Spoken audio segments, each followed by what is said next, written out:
Good afternoon, everyone. My name is Emily Donato, as you know, and about a year ago, I was a recent college graduate who was living the typical story of not knowing what they wanted to do with their life.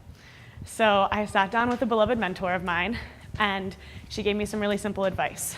She said, just do what feels right, which is really nice in theory, but for me was really hard because I had a history of putting other people's needs before mine, caretaking, overworking myself to the point of not being able to be in tune with myself, not really knowing what was right for me.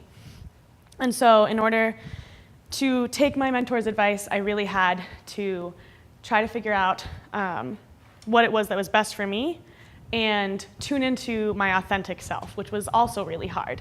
I was really afraid of being rejected for being myself, and so I just kind of hid behind taking care of others and making the others happy, and then that made me happy, and then I didn't really need to share much. So fast forward about 5 months, I was in the middle of my term of service with Public Allies, serving at Holy Family Academy, a college and career preparatory high school, where we focus on real-world learning. And the way that we focus on real-world learning primarily is through the school's internship program. So students have an internship 1 day per week at a business or nonprofit throughout the city, and they go there instead of class. And so my job was to help arrange some of the logistics for this program and to advise both students and supervisors. And so at this point in my term of service, my boss asked me to start a new initiative where I would meet one-on-one with students in order to talk to them about their post-high school goals and also reflect with them about their internship experiences. And this responsibility and vulnerability that I felt, because I would have to meet with students and be real with them, really made me take a pause, because I realized that this was really important to me and I wanted to be authentic and do a good job. Because working with my mentor, who had pointed me in this direction, made me realize that I wanted to be like her. I wanted to help her, or I wanted to help others to figure out what it was that they wanted to do and help them feel empowered as she had made me feel empowered. And so I worried because I didn't want to do a bad job. I worried if my students would connect to me and if my mentorship would be valuable to them. And ultimately, I didn't want to feel rejected for something that was important to me, because when you're rejected for being you, there's really no backup plan, right? Like if you are rejected for being someone that you're not, then you're like, I can handle it, because ultimately, joke's on them, I wasn't showing my true self. But I really realized that I needed to be fully invested and put all the chips in, because I already had this theory that if you live into your passion and you connect to your purpose, it's sort of like you connect to something greater, and you can make your biggest impact on the world and a positive impact in your own life as well. So with that in mind, I said yes, that I would do it. And I sat down with 40 10th graders one-on-one to talk with them about their passions and how they could combine that with the work that they were required to do at their internships, so that they could turn what they had to do into something that they wanted to do and something that they were good at. Which sounds kind of familiar, because in essence, I was giving them the advice that I was trying to take myself, which felt really kind of hypocritical and weird at first. I struggled with this because I didn't know what it meant for me to be trying to give advice that I was also having a hard time taking.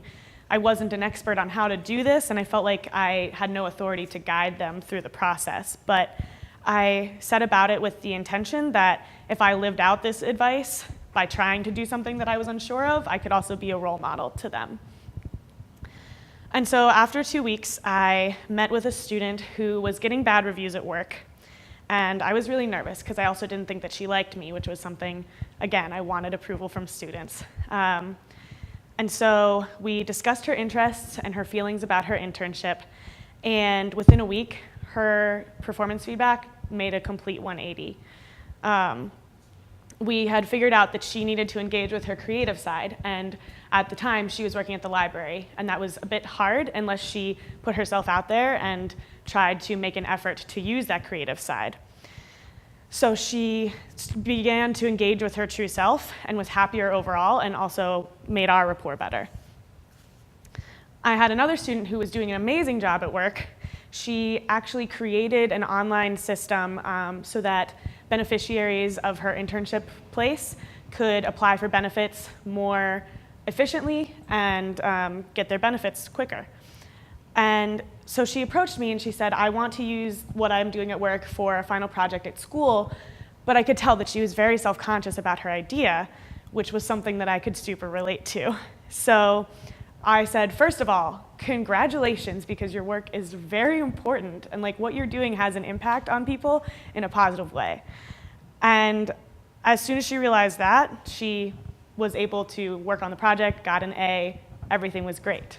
And I really saw myself in her, because sometimes we just need to be told that we're doing the right thing in order to be sure. And so all of these things began to click, because I realized that when I was being my authentic self and admitting that I sometimes didn't have the answers, but I just gave the best advice that I could, students responded to me. And I saw the power of living into what felt like the right thing for me, living into my full potential. And it was surprising, because I not only felt successful and like I enjoyed my work, but it also gave me more energy than it had taken from me, because when I was helping people by caretaking, it really drained me. And so I didn't know how to fix it, but this had just happened and it seemed like the right thing to do. I made genuine connections with my students.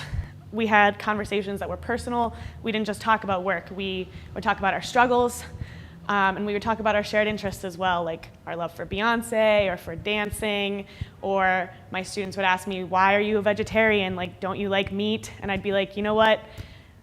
I do like meat, and sometimes I mess up because I'm a human, but ultimately I have my reasons, and then they're like, okay, cool.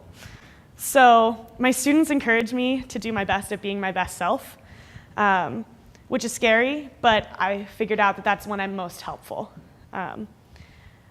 Because when I was worried about being cool, it would come off as inauthentic, and I would feel awkward and kind of stumble, and ultimately I didn't engage much when I was not being my true self, because it felt wrong. So when I was willing to be my authentic self, I felt my students appreciating that from me and also giving that to me, giving me pieces of their authentic selves. When my students open up to me and I to them, we find solutions that work better for us because they are real. And my students live into their potential and see success in a way that reminds me to do the same, even though I recognize that it will probably always be scary, because just like we're never going to have all the answers, we might never stop being afraid, but that doesn't mean that we shouldn't try, because as we continue to try, we learn and we grow and we're willing to accept that uncomfortableness. And I mean, I could have failed whenever I initially took this step, and granted, not all the meetings went great, but I know now what I'm capable of, and I hope ultimately that creating these trusting relationships with my students will also encourage them to do the same. Thanks.